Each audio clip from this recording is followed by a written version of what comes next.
Удивительно, как сильно на нас порой влияет присутствие другого человека. Я уверен, что многим из вас знакомо чувство спокойствия и безопасности, которое можно почувствовать, находясь рядом с определенными людьми. Это может показаться невероятным, но присутствие другого человека может даже спасти жизнь. История, которую я хочу вам рассказать, доказывает, насколько сильной может быть связь между людьми. Поступок медсестры вошел в историю благодаря тому, что она спасла жизнь умирающей новорожденной девочки, положив рядом с ней сестру-близняшку. Все началось 17 октября 1995 года, когда в одной из больниц штата Массачусетс появились на свет сестры-близнецы Кири и Бриэль Джексон. Однако начало их жизни было нелегким. Так как они родились на 12 недель раньше положенного срока, близнецы весили всего по 1 килограмму. После рождения их поместили в отдельные инкубаторы.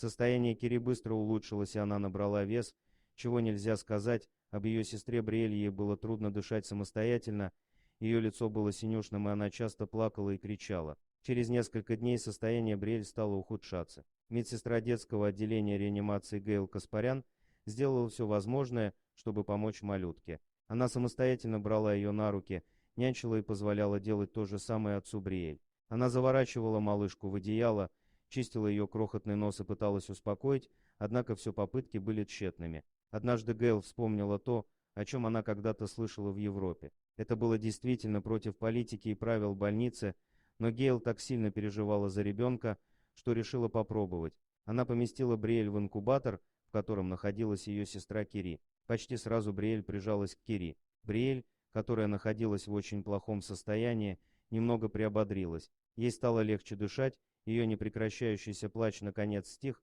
а лицо приобрело здоровый цвет. В последующие недели, пока Бриэль оставалась рядом с Кири, ее состояние неуклонно улучшалось. Фотографу из местной газеты удалось запечатлеть особый момент в жизни близняшек, который всегда будет оставаться знаковым. Произошло настоящее чудо, когда медсестра положила к умирающей девочке ее сестру-близняшку. Сейчас они уже взрослые люди, а когда-то, совсем крошечные, они вместе смогли пережить тяжелое начало их жизненного пути, память о котором сохранилась на фото. Этот снимок сестер, обнимающихся в инкубаторе, привлек большое внимание средств массовой информации. Позже фотография быстро распространилась в интернете и даже попала на обложку журналов Life и Reader's Digest. Внимание средств массовой информации к родителям девочек, Хайди и Полу Джексону, стало таким назойливым, что в какой-то момент им пришлось сменить номер телефона. Абсолютно все хотели знать о близняшках. Для больницы это был первый подобный опыт, за который Гейл Гаспарян получила высокую оценку руководства. Нельзя разделять близнецов, подумала Гейл и сделала правильный поступок. Дорогие друзья, если вам понравилось видео, поставьте лайк, а также подписывайтесь на канал, где найдете еще много интересного.